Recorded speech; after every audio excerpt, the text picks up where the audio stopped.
In light of the current circumstances, as you're aware, for the last 6 weeks, I have been always speaking about something that is of benefit and of relevance to the current political climate. And so, continuation of that theme. Today we will discuss a topic that I have mentioned many times in my lectures in passing, but today we're going to shed a little bit of extra light, and it is especially relevant given the circumstances right now in Gaza and in Palestine, and that is our history as a Muslim ummah, our relationship with the Jewish people for the last 2,000 years before the creation of Israel, for the last 15 centuries.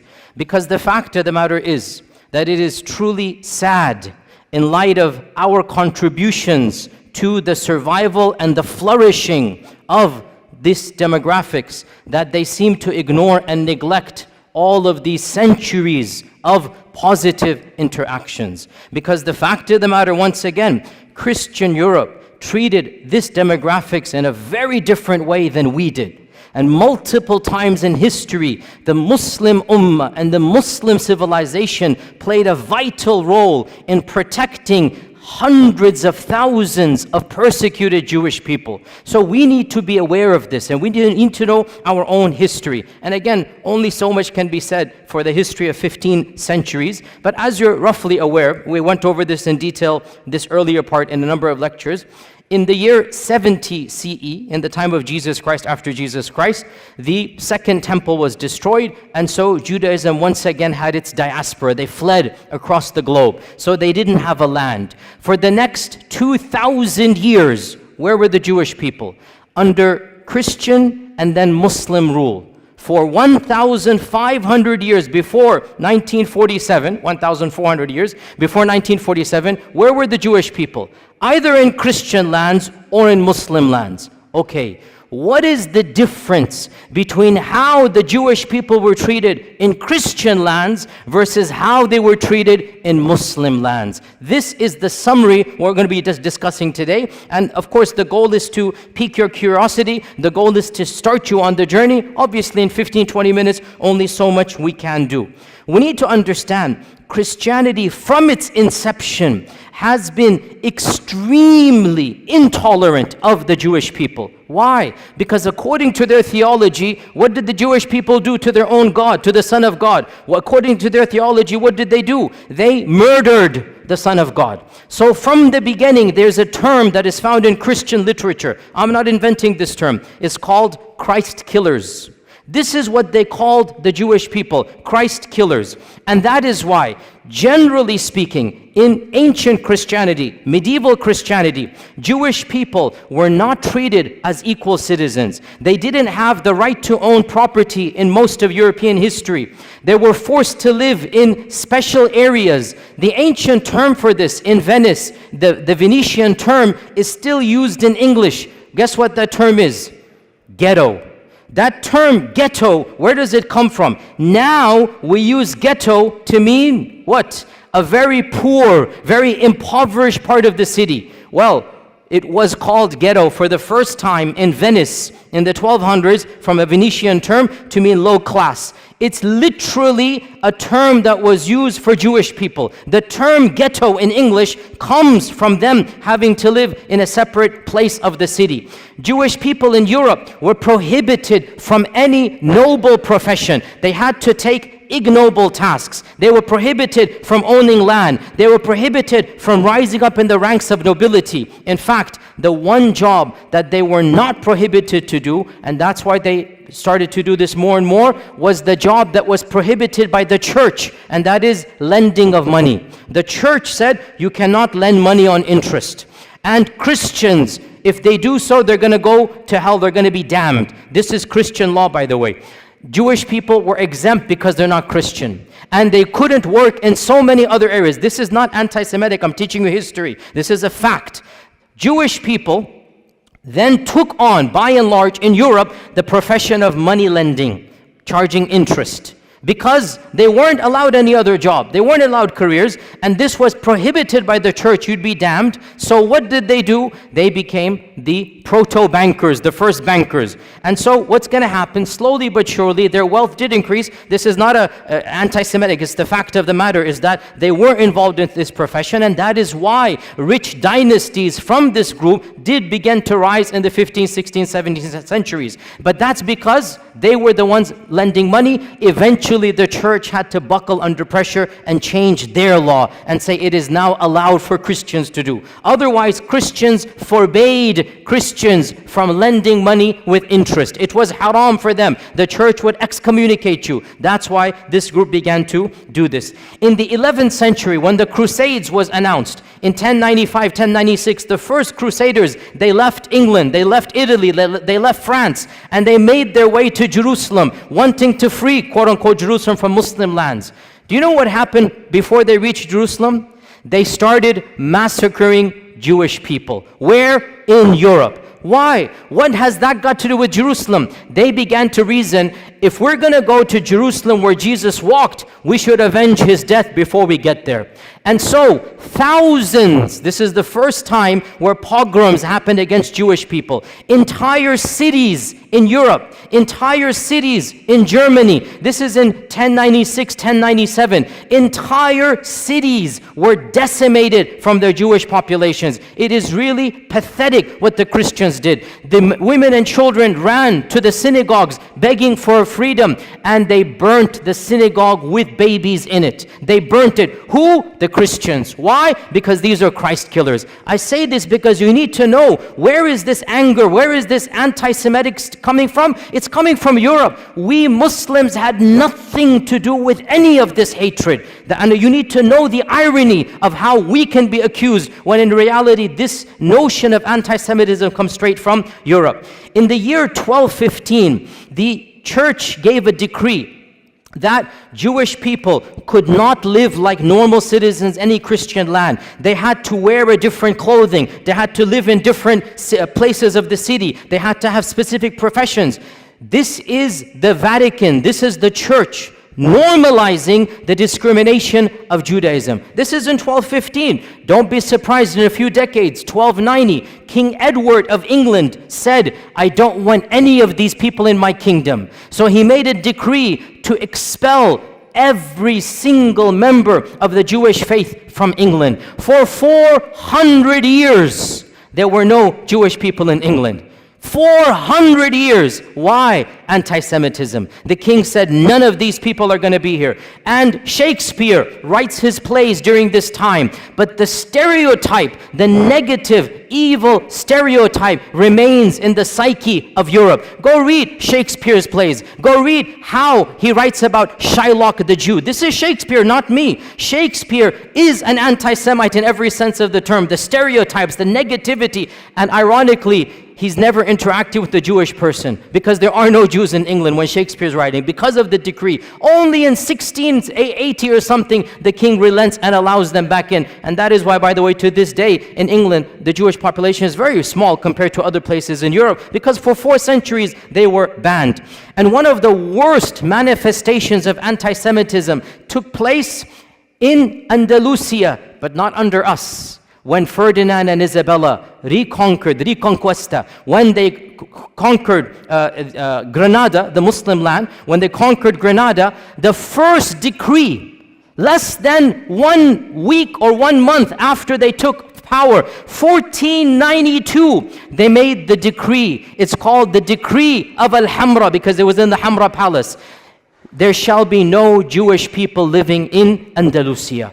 Hundreds of thousands of Jewish people were forced to convert to Christianity or were sent into exile. The entire population of Iberian Spain, and there were, we don't know, 300,000, 400,000, 500,000 Jewish people, they were either forced to convert under torture or they had to flee for their lives. And this is one of the worst manifestations. Now you get to Hitler in the 1930s and 1940s, which is of course the worst anti-Semitic outburst in all of human history. And this needs to be said bluntly. Hitler did not come in a vacuum. Hitler is tapping into mainstream Christian notions of anti-Semitism. The term anti-Semite, the birth of anti-Semite, the notions of anti-Semite, it has nothing to do with Arabs and Muslims. It is European and Christian through and through, 100%. Even the term is invented by the Christians and used by the Christians. This is just a summary of Christian lands. Let's move on to Muslim lands. Subhanallah,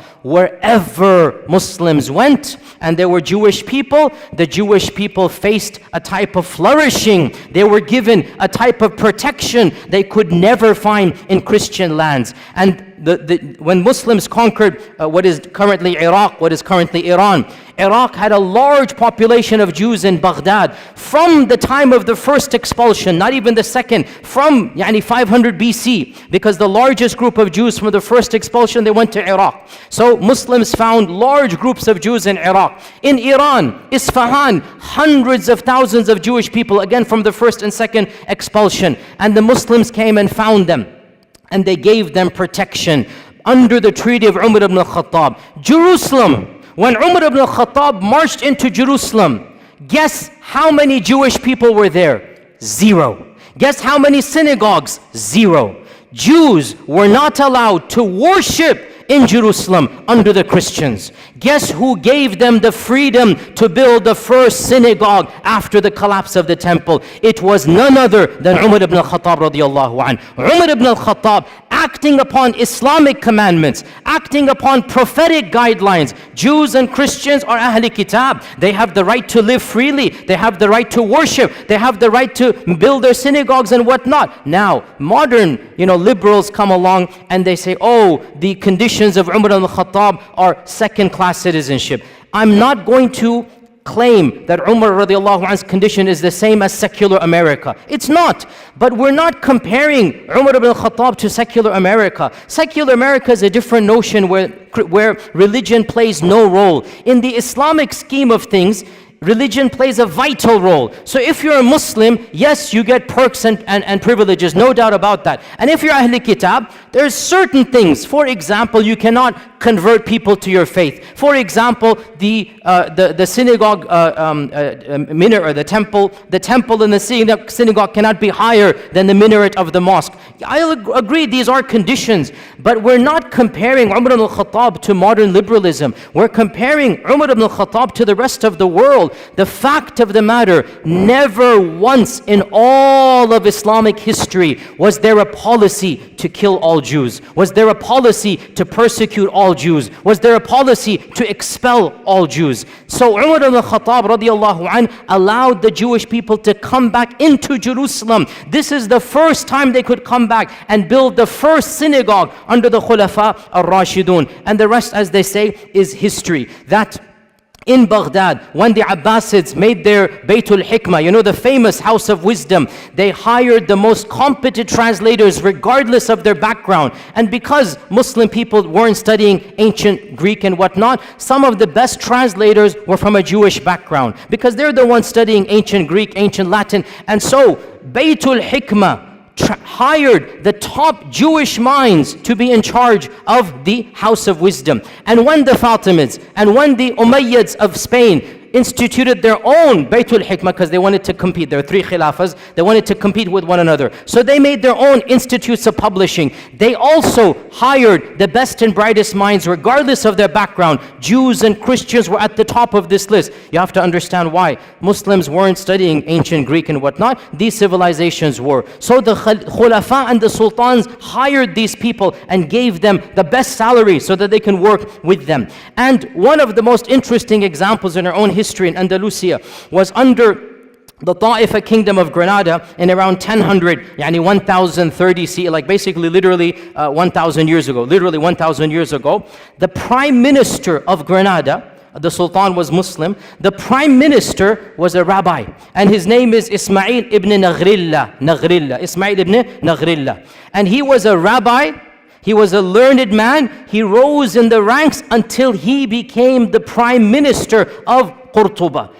This is a Jewish person, and the people loved and respected him. The Muslim population loved and respected him. The books of history mention that when the Reconquista began, because Reconquista took 500 years, right? When it first began, Ibn Naghrillah, this Jewish vizier, was leading the Muslim army in jihad to defend Qurtuba against the Crusaders. Can you believe this? And because in those times everybody dressed up in a particular garb, they wore Quranic, talismans for the time. Ibn Naghrillah, it is said, wore the Quranic coat of armor, verses of the Quran, and he's leading the Muslims in actual jihad against the Christians who are invading against Qurtuba, and he defends and he wins and he protects Qurtuba. So this is the reality of Jewish life under the rule. Now, some people point out that 20 years later, a mini massacre occurs. And this, you have to be careful, sisters and brothers. When you read these types of things, do your research. Do your research. It is true,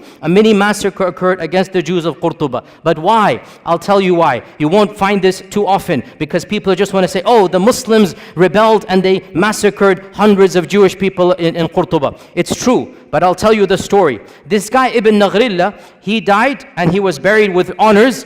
His son, 21 years old, was given the next viziership as an honor, that your father was the vizier, you become the vizier. His son is Yusuf ibn Naghrillah. Yusuf turned out to be a traitor. And the first thing he does, he writes a letter to the next kingdom. If you invade on such and such a date, I'll make sure you win over the kingdom, I'll distract the army and whatnot, but there's one condition, you must make me the ruler, and I'll pay taxes to you. Okay? So this guy, Yusuf, he attempted a coup d'etat. And he got his people to support him. And obviously his people were of a Jewish background.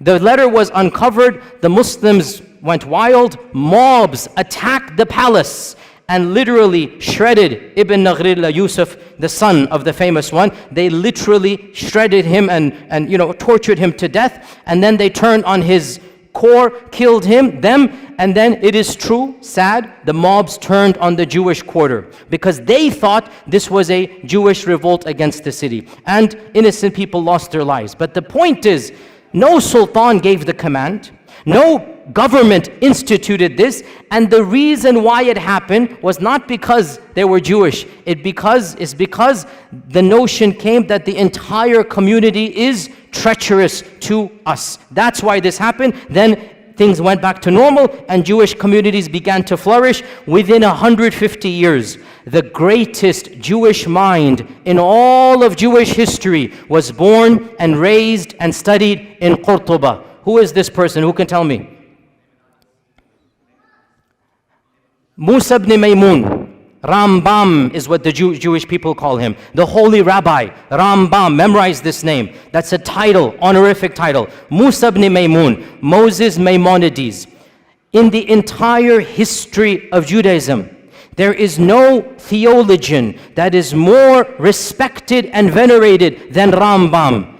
Rambam, Moses Maimonides, born and raised in Qurtuba, traveled the Muslim world, died and is buried in Egypt, in Cairo. He spoke fluent Arabic.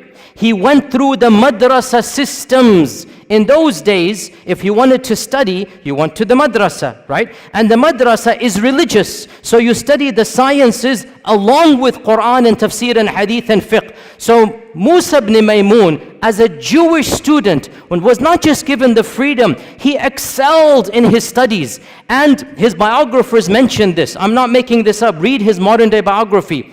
He lived like a Muslim, prayed like a Muslim, recited Quran like a Muslim. Nobody forced him. It was free. Andalusia, you could be who you are. But he was in such awe of Islam that some people say he secretly converted for a few years. Allahu A'lam. But he lived like a Muslim in the dorms. And there was no pressure because in Andalusia, there was a type of religious freedom that was not found anywhere in Europe. You could be a Christian, you could be a Jew, you could be a Zoroastrian, you could be a Muslim, and everybody lived freely in Andalusia. But Rambam decided to act like and memorize the Quran like a Muslim. Eventually, he goes back to his rabbi, profession, and he begins writing. Now, this deserves an entire lecture. I don't have time to get into there, but it is one of my areas that I love to read about because intellectual history is my area. Moses Maimonides, listen, I'll just summarize it. He took Islamic concepts and he Judaicized them. Mainstream Judaism is influenced by Moses Maimonides, and Moses Maimonides is influenced by Islamic thought. Now this is not a conspiracy. Again, look this up. In fact, there's an entire entry in the Stanford Encyclopedia. I just saw this today to make sure that I can reference to you. The Stanford Encyclopedia Online, which is one of the most largest online encyclopedias. The Stanford Encyclopedia of Intellectual Thought has an entire article, the Islamic influences on Moses Maimonides. And of them, his proofs for the existence of God, his concept of God is coming straight out of Al-Farabi Al-Kindi. His notion of prophethood and what is prophethood. His notion of even theology. Pause here, footnote.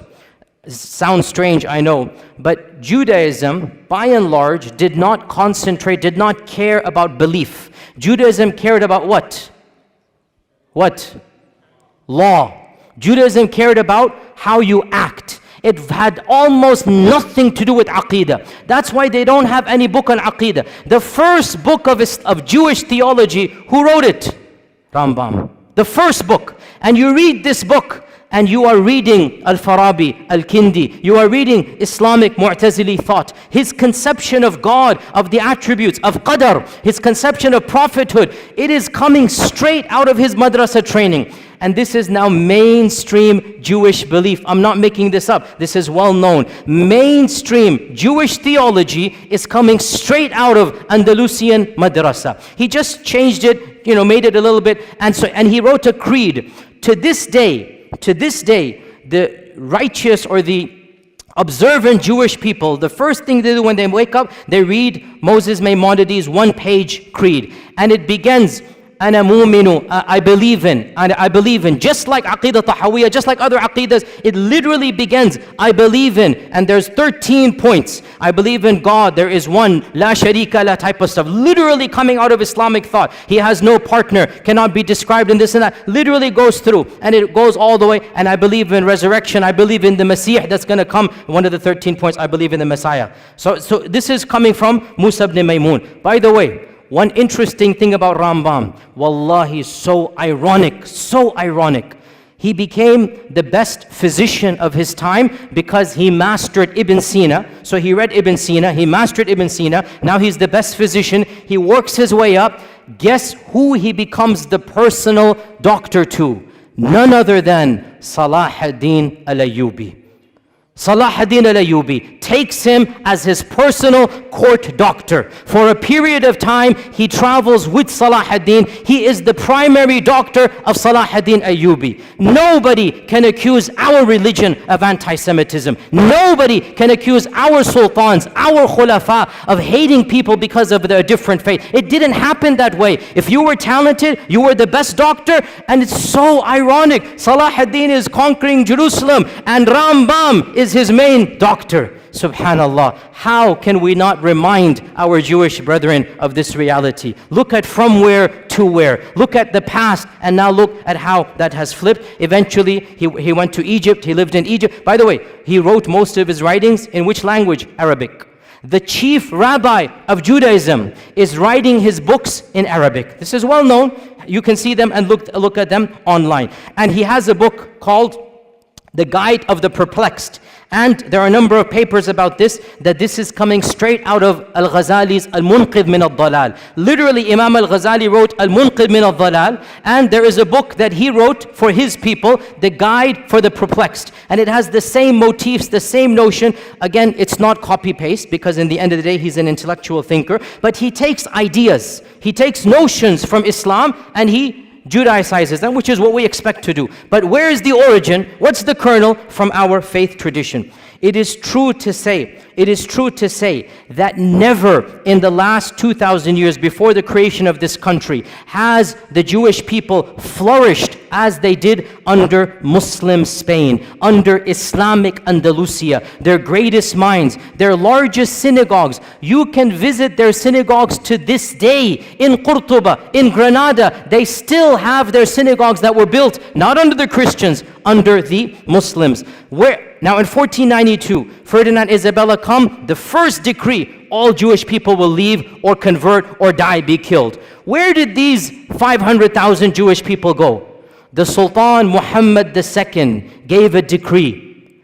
Anybody who flees from Andalusia shall be welcomed in our lands anywhere you are. And he said, any vizier, any governor, any businessman who impedes their settling, who stops them to settle in any city, shall be punished by the Sultan himself. Sultan Mehmed II welcomed hundreds of thousands of Jewish people in 1492 with open arms. He literally saved them from execution or forced conversion. And he was angry at Ferdinand and Isabella, and he goes, this is not a good policy. But he thanked them. He goes, but you are giving us your good minds, your good workers, don't worry, we will take them. Because of this, sisters and brothers, where did they go? They ended up in Morocco, in Tunisia. They ended up in Egypt. Hundreds of thousands of large Jewish communities were living in the Middle East, in Yemen. They were living there because Ferdinand and Isabella expelled the Jewish people. Muslims welcomed them and they said, Tafaddal, come and live here.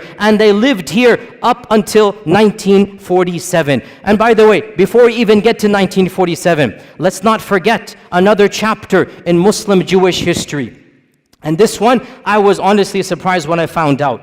Under Nazi rule, when you're all aware what Hitler did, he made a policy, all the people of that background shall be exterminated. The most inhumane, barbaric policy in the entire history against the Jewish people was Hitler. He literally exterminated them by, gas chambers and whatnot. Guess who intervened where possible?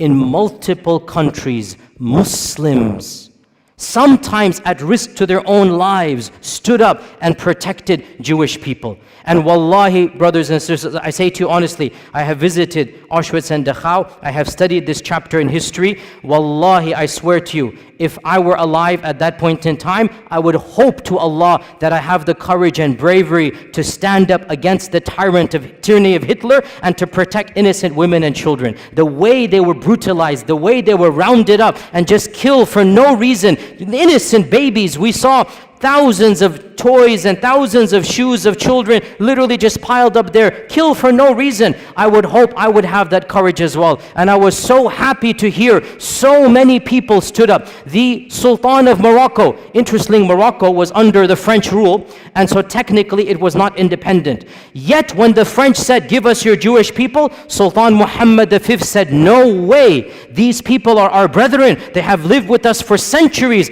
They shall not be handed over. So Sultan Muhammad refused to obey the Nazi policies under the French rule of the Nazis. Tunisia as well refused. The Ottomans refused. In Bosnia, the Muslims refused. And perhaps the most brave act of courage, because it wasn't a government, it was brave. In France, the Muslims who were under the Nazi occupation. So the Nazis, if you remember your history, they invaded France and they took it over. So you have Nazi rule in France for a few years. You literally had Nazis ruling France before the liberation in 1947. So Nazis are in control. Muslims were allowed to live as second-class citizens. The Imam of the Masjid, Abul Qadir, the Imam of the Masjid, the Grand Mosque of Paris, I visited it. It's a very beautiful masjid built in the 1930s. It's still standing to this day. It's a beautiful, iconic masjid in Europe. The Imam of the Masjid gave a secret talk to the Muslims, and he encouraged the Muslims, if you know any Jewish friends of yours, bring them in. We will protect them in our mosque. The basement of the masjid became a home for the Jews under Nazi rule in France. And this was engineered by the Imam, the Shaykh. And some people didn't have space. He forged Islamic documents and told them to dress like Muslims. And it is said he saved over 1,000 people by this policy. 1,000 Jewish people in France were saved by the Muslim community who literally banded together. They didn't tell any secrets. There were families in the basement of the masjid, and those that didn't have space, the Imam personally forged IDs that these are Muslims. Because in the end of the day, what do the Nazis know? They look different, they talk different, they dress different. Khalas, they pretend to be Muslims. Muslims. This is what you call Islamic rule. This is what is akhlaq of the Muslim. When this tyrant comes, you're not going to allow him to do this. You will protect them. And so it is truly sad that all of this history has been completely forgotten. What happened? Obviously, you're aware, in 1947, it is estimated there were around less than 1 million Jewish people living in Arab and Muslim lands. Less than 1 million, maybe 900,000.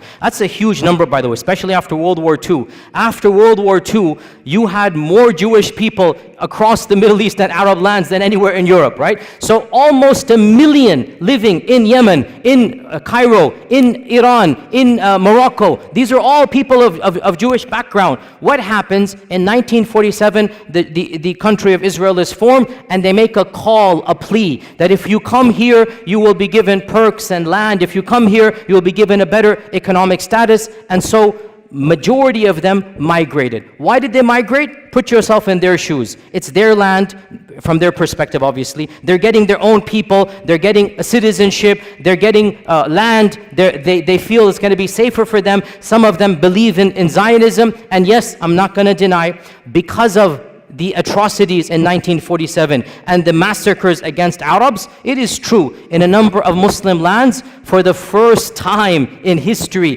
these types of sentiments that we now are familiar with began to develop against the Jewish population. I'm not going to deny this. But why did it happen? Because of politics of Israel. Not because they were Jews, because Israel massacred thousands, hundreds of thousands of Muslims, expelled hundreds of thousands of Arabs. Well then, there's going to be a feeling of sentiment. Why are you guys doing here? Go where you belong and whatnot. So all of this put together in the next 5 to 10 years, from 900,000 Jews in Arab and Muslim lands, currently it is estimated there are less than 15,000 across all lands. 200 here, 500 here, all of them have come to Israel. But one final point, and with this we conclude. Subhanallah, this is something you need to know, O Muslims. This division of living under Muslim, living under Christian, it had and has and continues to have a profound impact on the demographics of the country of Israel. Judaism is divided into multiple groups. The three most important groups: number one, Ashkenazi; number two, Sephardim; number three, Mizrahi. These three divisions go back to whether they were living under Europe or under Muslim rule. And the most Europeanized Jewish people are the Ashkenazis. These are the ones, they never lived under Muslim lands. These are the ones, they have a different cultural background. They're more European. Generally, they're more secular. Generally, they're the ones in charge. Generally, they're socioeconomically privileged, and they're the governments ever since the founding of Israel. Sephardim are those Jewish people that were kicked out of Andalusia. And Mizrahi are the Jewish people who lived in Arab lands, Yemen, Iran, other places for many millennia. They are the smallest. Generally, Sephardim and Mizrahi are more pious. They're more orthodox. They're more religious. They're more believing in God. And a lot of you don't know this. In Israel, they are treated like second-class citizens. In Israel, because they can tell by your looks, they can tell by your name, they can tell by your culture. The Ashkenazis, who have a white skin color, are the superior class. And of course, there's even a lower category, the Falasha, which are coming from Ethiopia, and you should see how they are treated in Israel. They are the lowest of the low. But above them are the Mizrahis, and above them are the Sephardim. Sephardim and Mizrahis, they are ghettoized in Israel. In the 40s and 50s, they were not given the land they were promised. They were not given the perks that the Ashkenazis were given to. They were not given government positions. And this caused, I'm not joking, you can look this up, in the 60s and 70s, political parties, some of them semi-violent, from the Sephardim, from the Mizrahi, were formed to fight against whom? Against whom? The Arabs? No, Ashkenazis.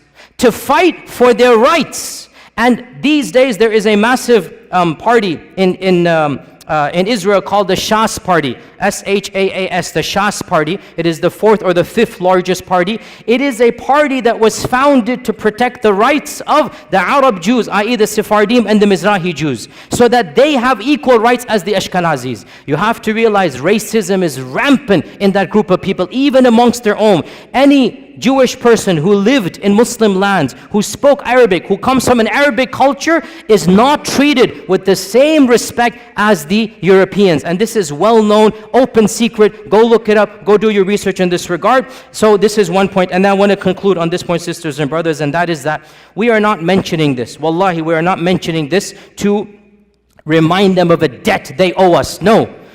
We did this because Allah told us to do it, not because of them. We did this because our Prophet ﷺ taught us this is how we treat minorities. We would do it all over again. But we just want to show the world this is Islamic law. This is Islamic Sharia. The freedoms that they had, the intellectual, curiosities, the books that they produced, they couldn't produce a fraction of them in Europe in medieval times. And that is what we give to the world. It is truly sad. And we don't say this as a debt or a favor. We're just pointing out the facts. It is truly sad that the same descendants of those whom we saved, those who were given refuge with us, they have flipped the script and they are doing what Hitler did to them, they are doing to the very people who protected them. And we just say this as a historical fact and record. Otherwise, we complain to Allah and Allah alone. These are facts we should all know, and we are proud as Muslims of our history, and we're proud of our Sharia, and there's nothing to be ashamed of. Alhamdulillah, thumma alhamdulillah. And inshallah, we'll continue in the same vein. Jazakumullah khair. Assalamu alaikum wa rahmatullahi wa barakatuh.